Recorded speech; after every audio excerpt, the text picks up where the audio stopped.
Welcome back to Braille's channel. Bago po matapos ang linggong ito ay magbibigay po muna tayo ng mga latest schedule ng social pension payout.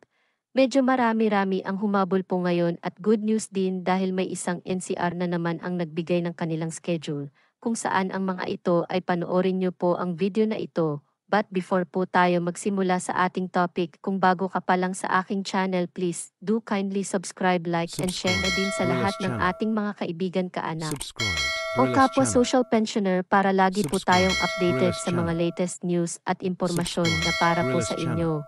With no further ado, let's begin na po sa ating topic. Good news! The social pension latest payout updates as of July 12 year 2024. Another NCR naglabas na ng kanilang schedule. Saan kaya ito? Yan ang ating alamin. Narito na po muli ang bagong payout schedule as of this date July 12. Panoorin pong maigi kung kailan, saan at anong oras ang inyong payout.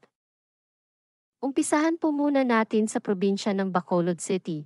Ang Barangay 29 ay naglabas na po ng schedule para sa inyong social pension. Ito po ay gaganapin on July 25 sa Barangay Hall na mag-start po ng alas 8 hanggang alas 3 ng hapon. Ang sumunod naman po dito ay ang probinsya ng Barangay Igbod sa Blayan Occidental, Mindoro. Ang lahat po ng social pensioner ay makakatanggap para sa second quarter ng taon, which is from April to June, equivalent to 3,000 pesos. Ito po ay magaganap on July 18 sa inyong barangay. Ang sumunod na naglabas ng schedule ay sa Barangay Lugoy, Labo, Camarines Norte. Gaganapin po ang inyong payout this July 13 at the Barangay Hall. Ito po ay mag-start ng 8:30 ng umaga. Ang Barangay Pokal-Pokal, Alaminos, Pangasinan ay nakatapos na ng kanilang payout ngayong araw, July 12. Ang next schedule po natin ay sa probinsya ng Camarines Sur. Ang inyong social pension na matatanggap ay para sa first semester ng taon from January to June, equivalent to 6,000 pesos. Magaganap po ito from July 12, July 13 at July 15 sa San Jose Cultural Sports Complex. On July 12, lahat ng rangas sector ay mag-start ng 8 in the morning hanggang 1:00 ng hapon, at ang golf sector naman ay gaganapin sa hapon simula alas 2 hanggang alas 5 ng hapon. At sa July 13, ang lahat ng Ajanggaw social pensioner ang makakatanggap from 8 in the morning hanggang 12 ng tanghali. At sa July 15 ang lahat ng North Sector at Poblacion social pensioner ang makakatanggap. Mag-start po ito ng 8 in the morning hanggang 12 noon. Ang sumunod na schedule ay sa Pili, Camarines Sur. Gaganapin po ang inyong payout on July 12. Ang La Purisima Sector ay gaganapin sa Barangay Health Center na mag-start ng alas 8 ng umaga hanggang alas 4 ng hapon.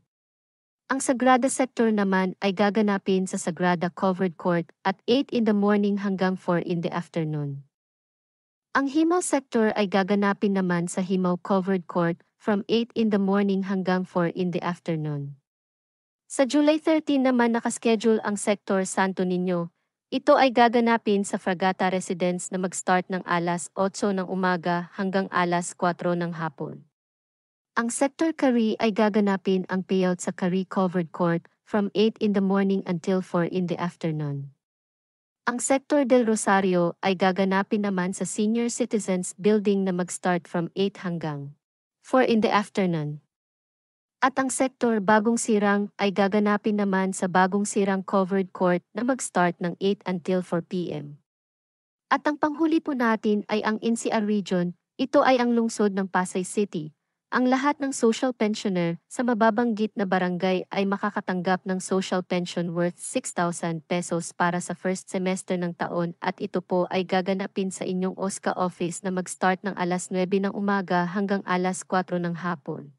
Mag-start ang payout this July 17 sa Barangay 21 hanggang Barangay 25. Sa July 18 naman magaganap ang payout ng Barangay 26 hanggang Barangay 31. At sa July 19 naman ang Barangay 32 hanggang Barangay 36 ang makakapag-payout. At ang last, ang Barangay 37 hanggang Barangay 40 ang nakaschedule makatanggap ng social pension.